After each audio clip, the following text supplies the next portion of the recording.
I hope we are keeping you warm enough here in Dallas. Yeah. Ralji, first of all, again, congratulations on becoming the leader of opposition.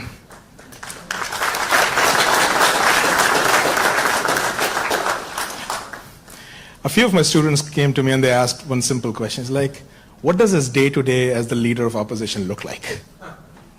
So can you tell them what exactly do you do in that role? Yeah, first, thank you very much for coming here. It's an honor for me to come, and lovely to see so many people from back home, so many students.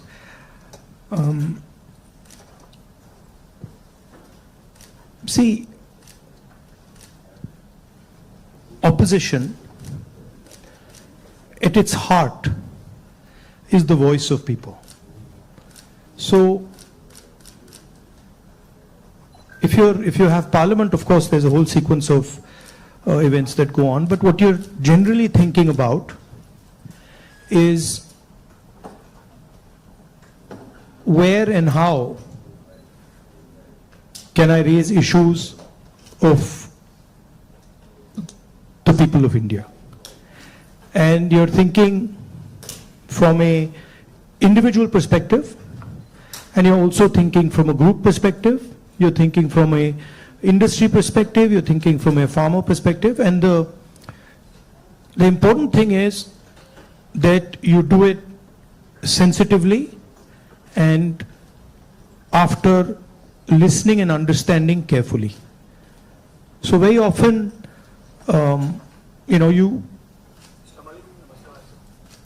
you see an issue in the beginning. When you're new to politics, you see an issue and you're like, oh, that's what the issue is. But when you go into a little bit of detail, you realize that there is nuance and complexity. So understanding that nuance and then planning your day according to that,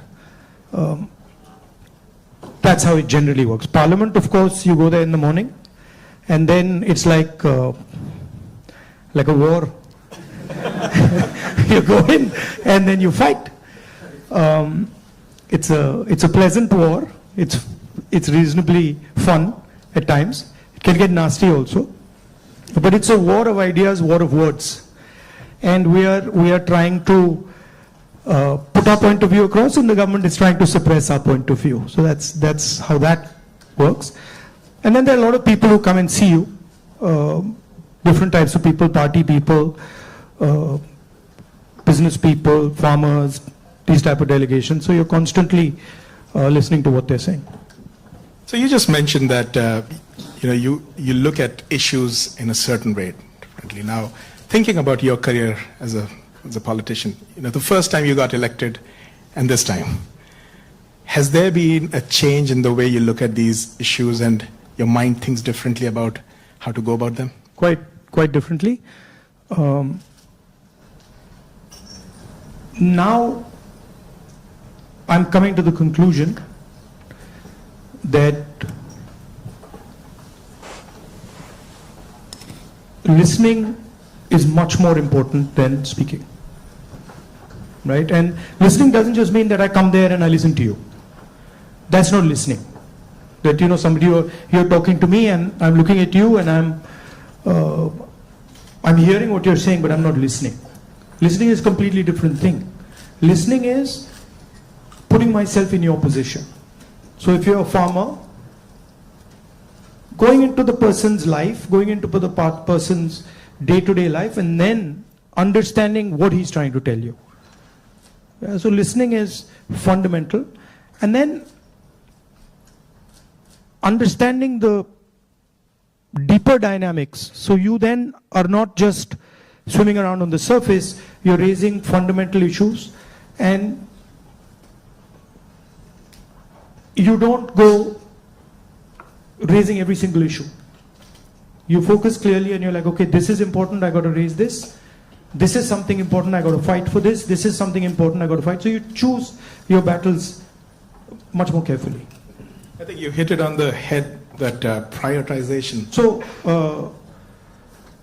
very good definition of political strategy or business strategy. understand clearly what you don't want to do. So don't sit there doing 50, 100 different things. Understand clearly जो नहीं करना है उसको पहले समझो, पहले कर दो. And then उसमें से 3-4 चीजें निकलेंगी, and then that's what you got to focus on. Well, I think back to the students, that's what we talk about. So this time you're hearing from Mr. Gandhi himself about prioritization. Now, a few things that you mentioned just takes me back a few months. A very unprecedented event happened in terms of the yatra. Personally, for me, a 30-minute walk on the treadmill, you can see 4,000 kilometers and connecting with people in a very different way. How has that changed your perception about people, and how has it helped you connect with people differently? See, the first question to ask is why were we walking 4,000 kilometers? Right? You know, it's what created the need for us to do this? And the reason is that all avenues of communication in India were shut. Every single avenue, no matter what we did, it was all shut. We spoke in Parliament, that's not televised. We go to the media, they don't pick up what we say. We even go with documents to the legal system, nothing happens. So, all our avenues were shut. And for a long time, we literally couldn't understand how to communicate. And then suddenly we hit upon the idea कि भाई अगर media आपको लोगों के पास नहीं ले जा रहा, इंस्टीट्यूशनल सिस्टम आपको लोगों के पास नहीं ले जा रहा, तो फिर डायरेक्टली चले जाओ. And then what better way to go directly than to literally go walking across the country? And so that's what we did. And I must tell you, I had in the beginning itself, I had a little bit of a knee problem. So 3-4 days into it, I was like, "Ye kya kar diya?" I was like, you know, because you get up in the morning, I go running, and so you get up in the morning and you say, "Okay, I'm going to go run 10 kilometers," and they're like, "ठीक है," and then you get up in the morning and you say, "I've got to walk 4,000." It's a completely different paradigm, you know. So there was moments of that, okay, this is quite a big thing. But it went surprisingly easy. It was not difficult at all. And it fundamentally changed the way I think about my work. I would say that it completely changed how I view politics, how I view our people, how I communicate with our people, how I listen to people, and not just me. There were many people involved in the yatra, and all of us. And to me, the most powerful thing that happened organically on its own, we didn't actually do it, it just happened, was that we introduced, certainly for the first time in India, possibly for the first time in many, many countries, the idea of love in politics. And this seems strange, you know, it's a strange thing because you look at the political discourse in most countries and you will never find the word love in that discourse. It just doesn't exist anywhere. You'll find hatred, you'll find anger, you'll find unfairness, you'll find corruption, you'll find all these words. But you will never find the word love in the language. And the Bharat Jodo Yatra actually introduced that idea into the Indian political system. And it has amazed me how that idea has worked. So now when you reflect on the yatra, you think about, you know, some of the key moments that happened. Is there any like an aha moment that you want to share with us that you never expected it to happen, but it happened in a positive way? I'll tell you, what I realized, and many of you people who are in business school and other public facing spaces, I realized that actually when I was in the yatra was speaking on its own. So I realized that I was there, but pretty much everything that was coming out of my mouth was actually coming from the yatra, not for me. Right? So there was thousands of people, they were telling me things, it was going, I was listening to them, they were telling me things, and then their words were coming out of my mouth. So I was not communicating as Rahul. I was communicating as the yatra was communicating. And it took me a little while to figure this out, because first I was like, oh, I'm giving a speech. And I have this idea. And I'm going to say this. But then suddenly it started to occur to me that every single thing coming out of my mouth is actually things people have said to me. And the most beautiful example of this was this slogan that came, which is "Nafrat ke bazaar mein mohabbat ki dukaan khol rahe ho," right? Now you're clapping, but the slogan did not come, it was not my slogan, right? It was not even a slogan of the organizers. It was a guy who came, I saw him, and he was walking with us, and there was a rope which used to surround us, and he was trying to come in, and he couldn't come in. The police would beat him. So I saw him once there, then I saw him somewhere else. And then I told Alankar, who's standing there, I said, "Dekho, usko le aao." So anyway, Alankar went looking for him, he had disappeared. Then after some time he came out, he charged through the police, and then he pointed at me like that. And he said, "मैं जानता हूँ आप क्या कर रहे हो, मैं जानता हूँ आप क्या कर रहे हो." So I said, "क्या कर रहा हूँ?" He said, "आप नफरत के बाजार में मोहब्बत की दुकान खोल रहे हो." Right? So then I realized that this is not me. This is the sentiment of the crowd that is speaking. And so that would happen again and again. It would happen sometime. Once it happened when a woman came up to me, held my hand, is walking, and I could feel that something was wrong with the way she was holding my hand. So I said, "क्या हुआ?" She said, "वो मुझे मार रहा है." I said, "कौन मार रहा है?" He said, "मेरा पति मार रहा है." तो I said, "मतलब?" She said, "नहीं, वो अभी मुझे मार रहा था, मैं भाग के आई हूं." So I said, "तो क्या करूं?" तो I said, "पुलिस वालों को बताएं?" She said, "नहीं नहीं नहीं, पुलिस वालों को मत बताओ." I said, "क्यों?" She said, "और मारेगा." Now, that's a sentiment of thousands and thousands. I realize that's a sentiment of thousands and thousands of women.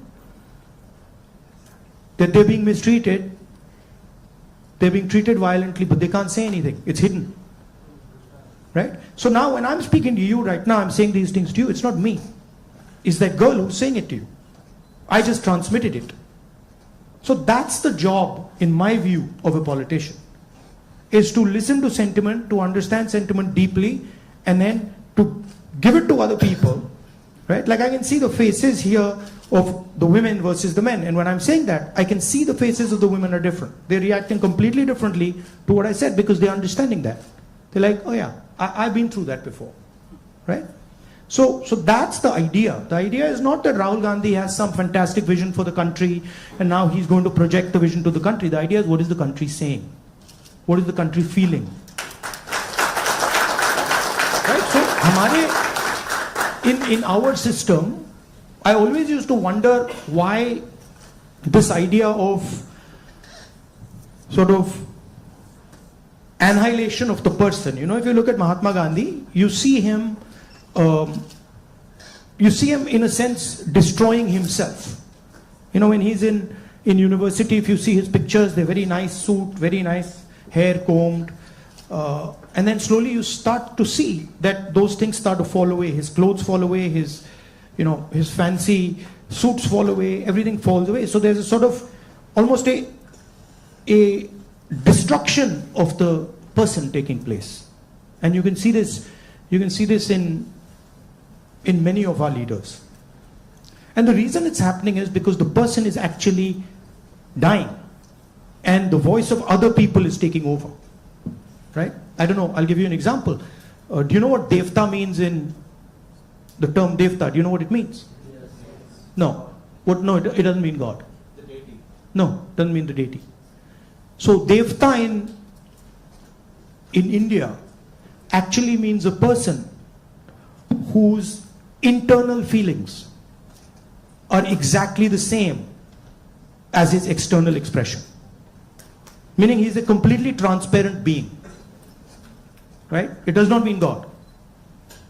So if this person tells me every single thing that he believes or he thinks, and he tells it to me, that's the definition of Devta.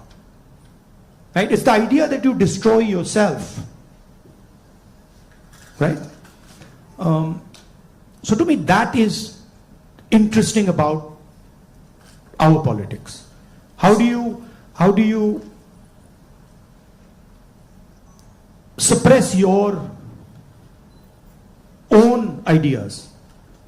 Right? How do you suppress your own fear, or how do you suppress your own greed, or how do you suppress your own ambition and absorb other people's fear, other people's ambition? I think before we go to the next question, this needs a big, big round of applause. So you just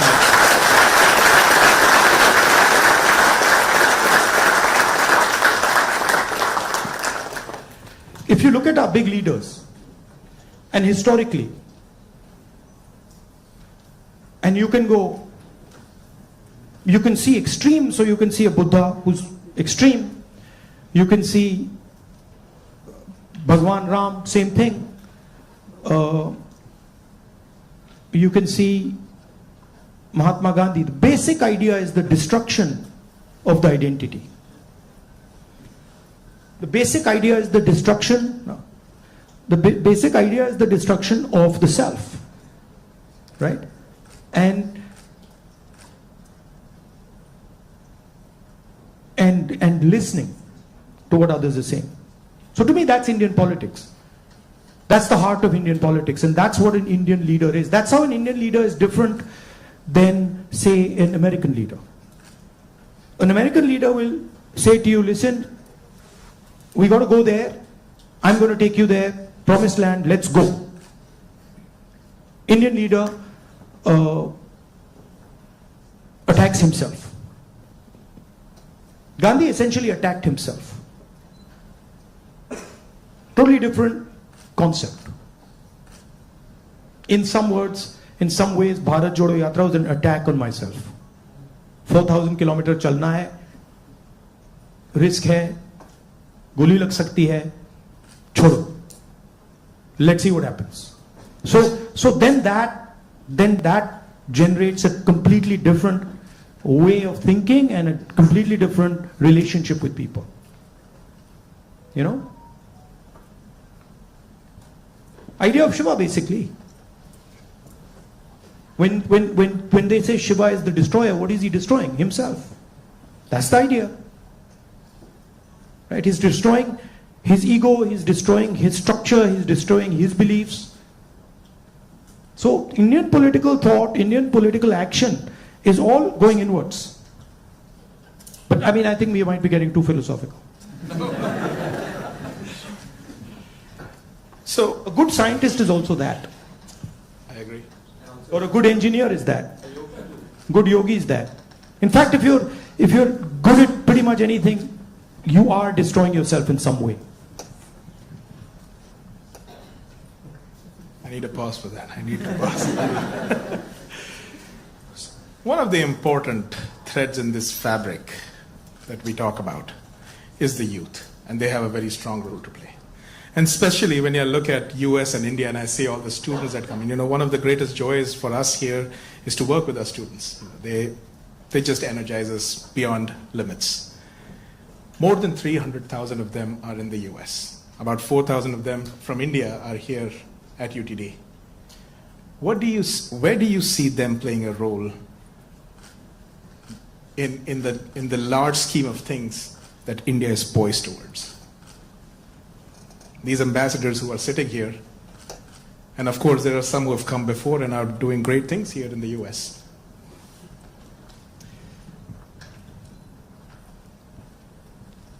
In one way, there you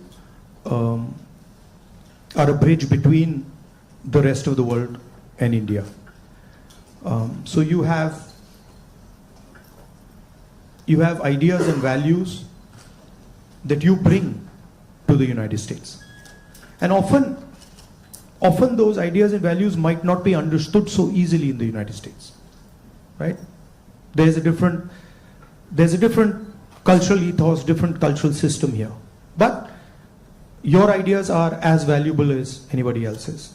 In the same way, they also have a culture, an ethos here. Today I met some young guys just before I came here who came to the United States, not students, but people who, driving trucks and stuff like that. And they were saying to me, look, I said, what do you like about the United States? And they said that what we love about the United States is the idea of equality. That a truck driver in the United States gets respect. And as a truck driver in India, there's no way I could get respect, right? Equality is a very powerful idea. And it's an idea that can help India in huge ways. So if you take back the idea of equality, take back the idea of fairness, that's a very powerful thing. So I think you should see yourself as a bridge. And the other thing is, what I've noticed in my life is that individuals can do huge things. And often it's individuals who you don't expect are going to do big things that do it. So system will say to you, university might say to you, these are the best students. And you'll find that actually the guy who's going to make change is sitting somewhere else in the back. And the university has a way of, making that person feel uncomfortable and said, you're not doing well, your grades are not, you're not getting a 4.0. And then suddenly you find the guy who's not doing so well has done much better in life because he's into the habit of questioning things, asking himself, why is it like this and not like that? And sometimes institutions don't react well to that. If they see you always asking questions, they might say, yeah, disturb kar raha hai isko, chup karo, piche bhejo. So that idea of questioning, that idea of resistance, that idea of being a little disruptive, disturbing a little bit, this is a very powerful idea. I use it in my work also. The idea of creating a disturbance. Bharat Jodo Yatra was a disturbance. Politics is going on like this, let's disturb it. We don't like the way it's going on, we want to do it like this. So I think that's powerful. If you understand the culture you're operating in, understand your culture, and then have this sense of, how can I do something to bridge it, how can I do something to disturb it, it's powerful. Talking about the same youth, I think the life of anybody who's young and is in some, like the 20s, the life is like a soap opera.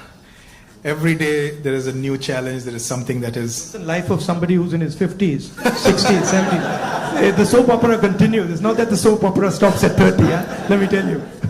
In fact, in many ways, the soap opera becomes much more dramatic later.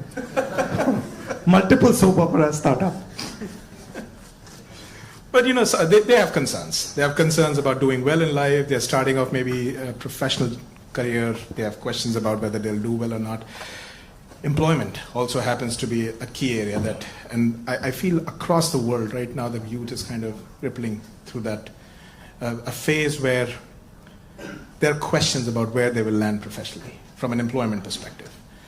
So when we connect any sentence which has the word youth and employment in the same sentence, it's a cause of worry at a lot of places at a lot of different levels. What do you have to say about employment and our youth? See, first of all, let's be clear. Not everywhere on the planet has an employment problem. Okay? The West has an employment problem. India has an employment problem. But there are many countries in the world that don't really have an employment problem. China certainly doesn't have an employment problem. Vietnam doesn't have an employment problem. So there are places on the planet that are not struggling with unemployment. There's a reason. If you look at the United States, in the 1940s, 50s and 60s, they were the center of global production. Anything that was made, cars, washing machines, TVs, all made in the United States. Production moved from the United States. It went to Korea, it went to Japan, eventually it went to China. And if you look today, China is dominating global production. You go to India, you look at the phones, you look at the furniture, you look at clothes, you'll see on the back, made in China. That's a fact, right? So what has happened? The West, America, Europe, India, has given up on the idea of production. And they've handed it to China. The act of production creates jobs. What we do, what the Americans do, what the West does, is we organize consumption. Okay? Uber is organizing consumption. Okay? Foxconn is organizing production. Mahindra organizes production. Bajaj organizes production. These are the guys who create the jobs. And that is the problem. You're never going to employ India using IT, using consumption. It's not going to happen. So India has to think about the act of production and organizing production. And India has to, it's not acceptable that India simply says, okay, manufacturing, what you call manufacturing or production is going to be the preserve of the Chinese, it's going to be the preserve of the Vietnamese, it's going to be the preserve of the Bangladeshis, right? Bangladesh completely outcompetes us in textiles. Regardless of the problems they're facing right now, they wiped us off. They wiped us clean in textiles, right? So we have to reimagine how to produce in a democratic environment. Until we do that, we will face high levels of unemployment. And frankly, it's not sustainable.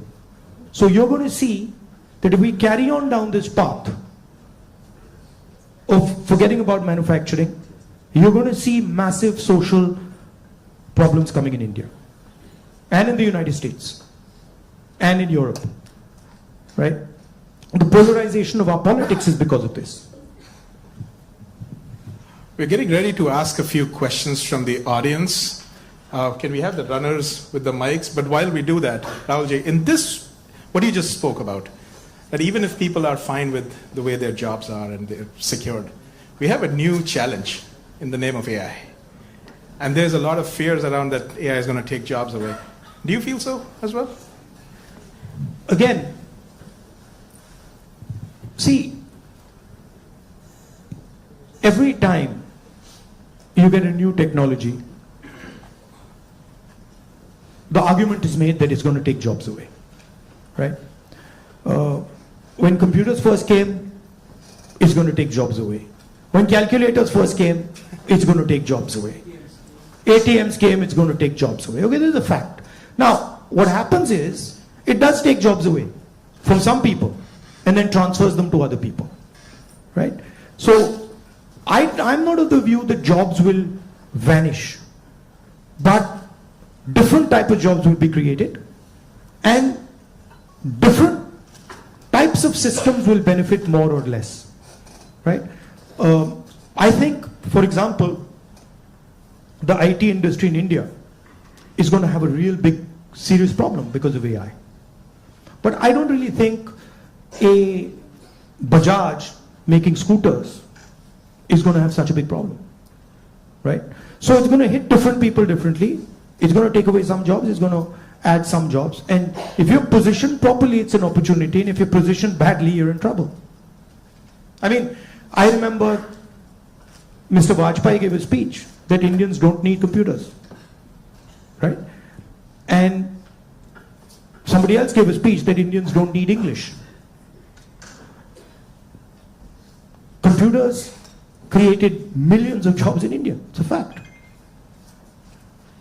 So it depends. It depends how flexible you are and how well you're looking at the future. Thank you so much. We do have some folks here who would like to ask a few questions, so can we get a mic here, please?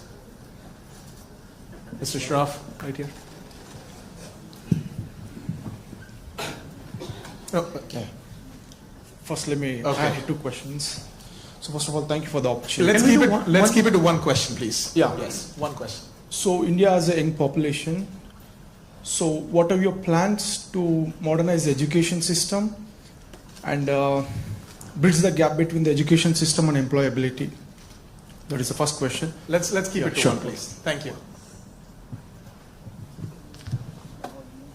Nimish.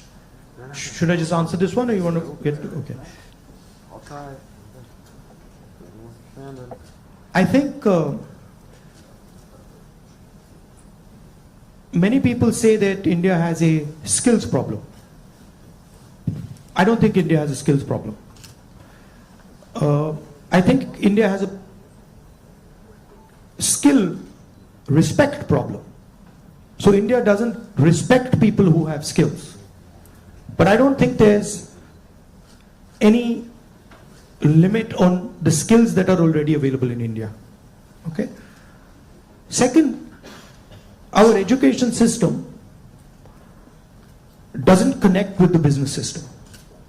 So you have a business system that is operating on its own, and you have a sort of ivory tower education system. And the education system in no way connects deeply with the skill structure of India. So I think bridging that gap, linking those two systems of skill and the education system, vocational training, I think is fundamental. I think currently huge problem in the education system is the ideological capture. So, you know, feeding ideology through the education system. Most of our vice chancellors today are placed by the RSS. It's an organization that has a very particular perspective on life, on history, on the future. That's really damaging. Having one organization that is placing all its people in our education system, I think that's damaging. So ensuring that people who run our education system are independent, are not, you know, ideological, or are not committed to sort of a particular way of thinking, I think is important. Thank you. Dr. Gupta. Rahulji, I have a question. What's your vision of creating growth in the industry, manufacturing? No, I don't see. Again, what I think is not as important as what the large mass of Indian people think, right? One problem that you simply cannot solve if you continue on the direction we're on is giving our blue-collar workers jobs. You simply, if you carry on this road, you simply cannot do that, right? The only way you're going to give our large mass of people jobs is if you start producing things, if you start manufacturing. And the foundation of manufacturing, you don't just start manufacturing cell phones, right? It is a sequence, right? So you have to go up the value chain if you want to manufacture. A lot of people say, oh no, you can manufacture cell phones directly. Well, cell phones are not being manufactured in India. Cell phones are being assembled in India. It's a different thing. Meaning components are coming from China and those components are being assembled in India, right? The reason China can develop those components is because they have a huge infrastructure that has manufactured many different things, many different types of things before. So you cannot get away from from that basic stuff. And I think you have to have a vision for production. For example, our GST is designed against production. It rewards consumption, it punishes production. States that produce are harmed, right? Large monopolies, huge monopolies, harm production, right? They influence the policy regime so that players cannot produce. So these are some of the things that you would have to look at if you want India to start producing. I'm convinced India can produce with no problem. I'm convinced that India can take on China if you start aligning the country for production and if you start respecting skills. I'm absolutely convinced of it. And states like Tamil Nadu have already shown it. Right? It's not that Indian states have not done it. Pune has shown it, Maharashtra has shown it, Tamil Nadu has shown it, Karnataka to an extent has shown it. Right? So it is being done. But it's not being done at the scale and with the coordination that it needs to be done. I'll give you an example. You take any district in India, you will find that there is a historical network that produces there. You go to Moradabad, you will find brass, right? You go to Mirzapur, you will find carpets. You go to Bellary, you will find jeans. So each district has a traditional network of production. Now, how much support are those people getting? You want to create a brass industry, create it in Moradabad. Open the banks to them, infuse technology, support them, and I guarantee you, they will take on China. Right? And you can do it in every district. You support the Bellary jeans industry, you put in a couple 100 crores into that thing, you open the doors of banks to them, I guarantee you they'll get to work. Right? But currently, I mean a simple statistic, 16 lakh crore rupees of bank loans have been forgiven to 25 people. 25 people. Right? Do you realize how many industries you could set up with that? And they've just been forgiven. Right? When we forgive farm loans and we say, okay, we're going to forgive 70,000 crores for all India's farmers, the press suddenly jumps up and down. And 16 lakh crores have been forgiven without a word. And whose money is it? It's taxpayers' money. Where's it come from? It's come from your pockets. So why should 20 people get this massive free gift? Why should one person, suddenly have all the ports, all the airports, all the defense contracts? What is happening when you do that? You're taking away money from people. Instead of having one business that, runs all the airports in the country and one business that runs all the ports, you could have 10, 15, 20. Right? So it's all destruction of economic activity. Thank you. We can take something on this side. Can we have the mic? Can we please have the mic here? Rakshit, go ahead.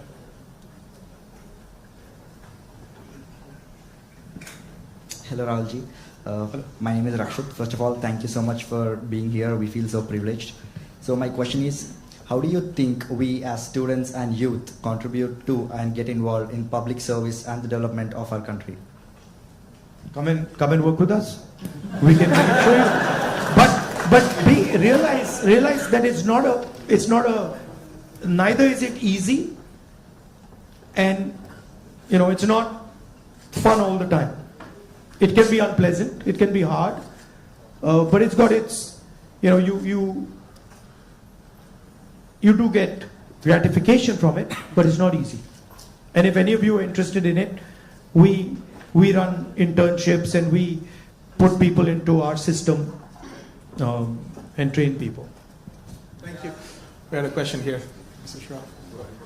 Rahulji, first of all, thank you for coming here and gracing UTD with your presence. I'm a faculty and I also represent a lot of students, so I'd like to ask, for everything we look at it and say there is always something you can even do better for something that you haven't done successfully. So looking back, Bharat Jodo Yatra was so successful. Couple of things what you could have done differently if you did it now. No, look, every single thing that you do, I mean, I'm sure if we sit down and say, okay, Bharat Jodo Yatra, we could have done it better, right? There's nothing that you do that you couldn't have done better or you can't do better. And that's just how life works. And these are choices. So I don't think I've ever done anything perfect in my life. And I don't think I will ever do anything perfect in my life.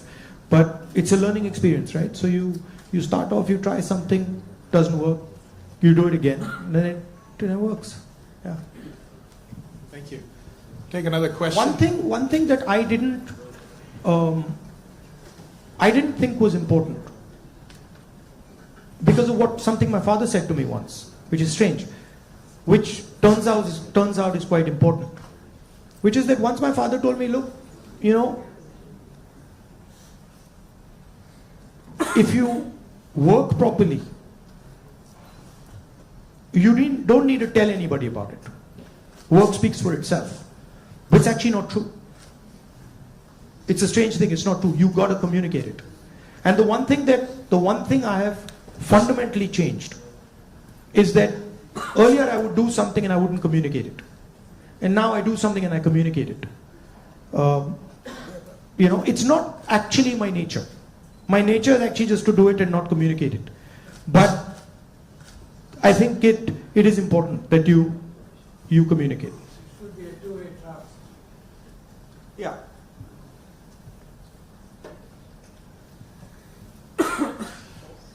All right. Yes, let's go there. Can we have the mic? My eyes feel like a lot of machine right now. I'm trying to pick up which one I see. Where is the mic? Jitesh? Go ahead.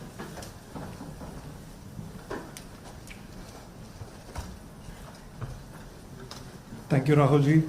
So, as my friend Rakshit was saying, like public into service or public into politics, which one you prefer? Like one Indian youth should be more into service or like complete into politics?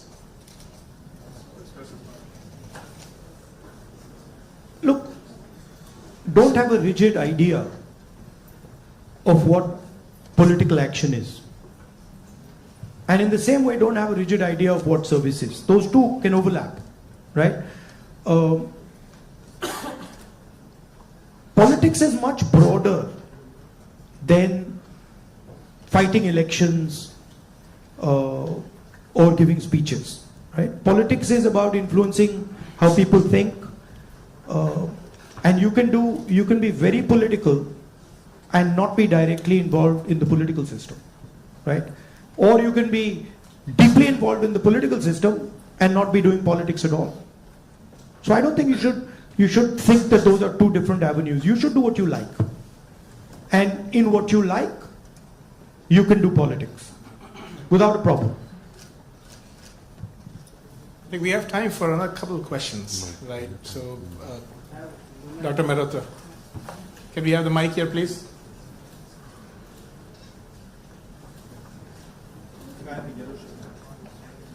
I'll get it. Okay.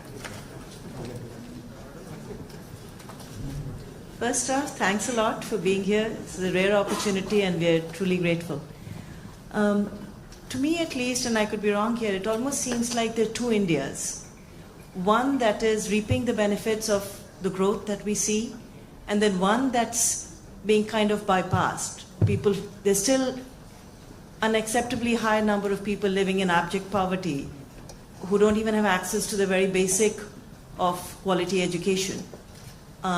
What vision do you have to ensure that this India that's kind of been cut off at least gets some benefits, and that it's a little more equitable, the benefits of India's economic growth?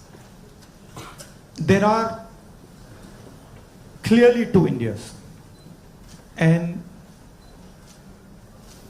very small percentage of people, very small percentage of people benefit from India. The vast majority of people don't benefit from it. And if anybody talks about building a country, talks about progress, you simply cannot ignore this fact, right? If you look at our institutions, our businesses, our legal system, anywhere, you will find that it's captured by a very, very small percentage of people.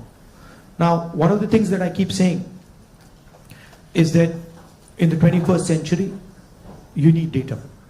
And you need to understand the extent of this capture. I think when people actually understand the extent of this capture, they will be shocked, right? And so, for example, the idea of a caste census is a way of shining the light on this capture, right? It amazes me when people say, oh, there shouldn't be a caste census. It's like saying his leg is broken and there shouldn't be an X-ray. Why not, right? What's the problem? What's the problem with an X-ray? Second thing is the issue of skill, right? You've heard of the Eklavya story? You've heard of the Eklavya story? Yes. If you want to pin down what is happening in India, it is millions and millions of Eklavya stories every single day. The people with skill, their thumbs are being cut off. They're not being allowed to operate. They're not being allowed to thrive. And it's happening across the board. So, respect for skills, supporting skills financially through technology, that's how you'll unleash India's power. You're not going to unleash India's power by empowering 1%, 2% of India. And, you know, it's not interesting for me. So, I'm very passionate about this. I'll give you an example. Some time back, when we were in government, we were talking about skill development. And the gentleman who was running, he was appointed by Manmohan Singh Ji for skill development. He came to see me. And we were having a conversation. And he was explaining to me how he was going to build ITIs. And he was